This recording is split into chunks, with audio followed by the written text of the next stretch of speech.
Hello. Today I'm going to teach you about fingerings in different positions by special request from one of you guys. Thanks for asking. So let's get some facts out of the way. Fact number one, you have 4 fingers. 1, 2, 3, 4. They begin on the first index, the middle is the second, the ring is the third, and the little one is the 4th finger. Sometimes you use your thumb, but that is for those that aren't watching this video. Remember that. And those fingers 1, 2, 3, 4 are not mutually exclusive to the first position. Now let's get to fact number 2, the names of the positions. You've probably heard that this is called the first position. Why? Well, because your first finger is on here, and that's where it is. But why is the second position right here where your 3rd finger plays? I have an answer for that. Because violin pedagogy still remains a little bit in our cellos. Because the violin is much smaller, you can be here on the D string, your first finger can be there on the E, your second finger can be on the F sharp, and your 3rd finger can be on the G, and your 4th finger can be on the A. That is why when you move your first finger up to where your 3 usually is, the F sharp, you don't call it the 3rd position, you call it the 2nd position. So just remember that. Let's go through the name of the positions. First position, we're on the D string and this is playing the E. So this is first position. If you shift up a half step with the first finger on the F natural, you are in lower 2nd position. Up 1/2 step, you are in now upper 2nd position or simple 2nd position. Shift up a half step, you are on the G right here, and that is the 3rd position. Shift up a half step, which the first finger is on the G sharp, and you are on still the 3rd position. And then one more 4th position right here with your first finger on the A right here.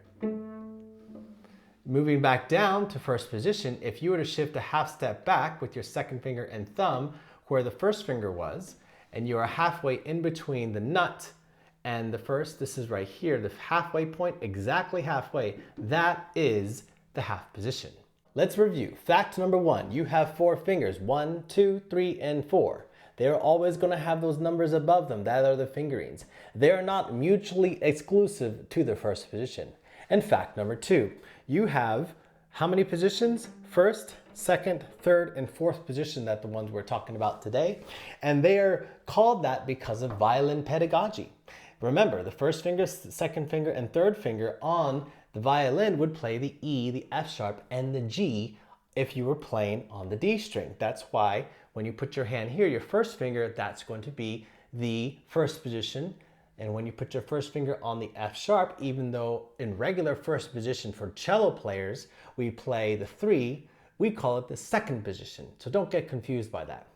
And fact number 3, is the fact that wherever the first finger is the name of the position.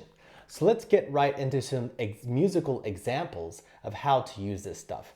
Let's pull up Cello. I'm going to see if that works there. Good, it works. Let's pull up Cello, Be Our Guest, wonderful Disney tune. And let's look at the 2nd line. Begin right there with the melody on the C natural in first position. As you see at the top left-hand corner, I give you 2 colored brackets indicating the 2nd and 3rd positions. Now usually in music you don't have that, you simply have a number. So let's get right into this piece right here and understanding a position shift. Here we play.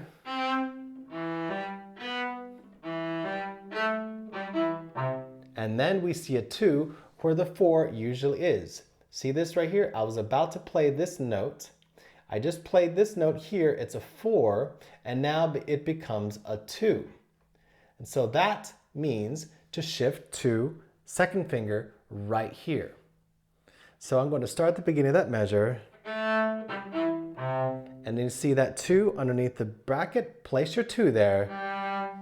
Now, if you have a good teacher, they will help you discover that when you play certain notes, for instance, if you play a 4, where the A usually is, that's usually a 0, that's going to be signifying that it's going to be in the 2nd position. And so you just stay right there for the rest of that little part.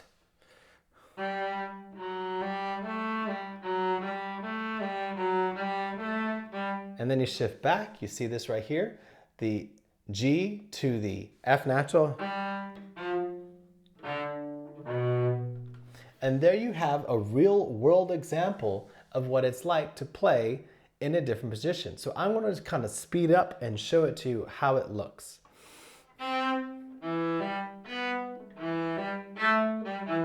Here it is. So I'm going to zoom in right there. I am right here. Whoop-a-lo. I'm right there.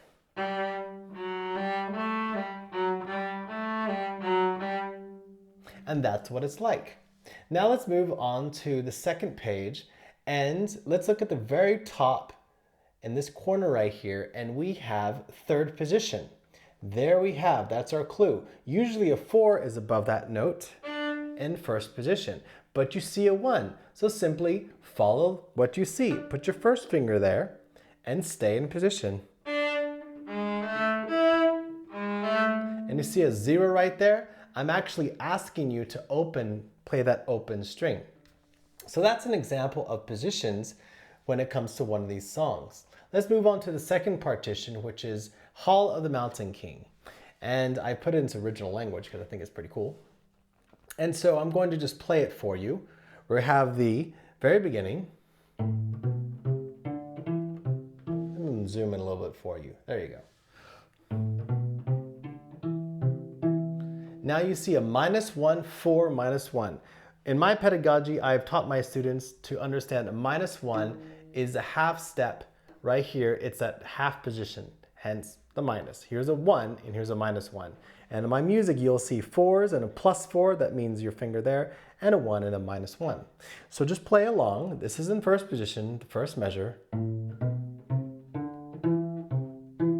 Then you see a different color bracket. That means to shift your hand.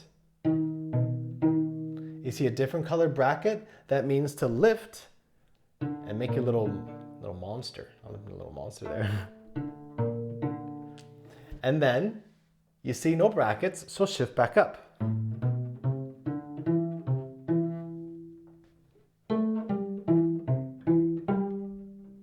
So there you have an example of how to play in different positions on the cello. The fingerings will always give you 1, 2, 3, 4. And the positions will either be your half, your first, second, third, fourth, or as you go up. It's not really named anything after fourth, it's fourth and then whatever. And just as a tip, try to remember where the notes are as well as possible. So it can be super quick when you remember. If you were to ask yourself, how many E's can you find in these positions right here on all the strings? Well, an E is here. There's one E. Is there an E on the G string between these two tapes? Well, no, one is up here, but there's an E here, and there's an E right here. So if you were to remember those and also remember what they look like on the stave, it would be much more easier. It's a little bit of memorization that you have to do, but I trust that if you're super dedicated to the cello, you just have to memorize that. It's just like learning any language.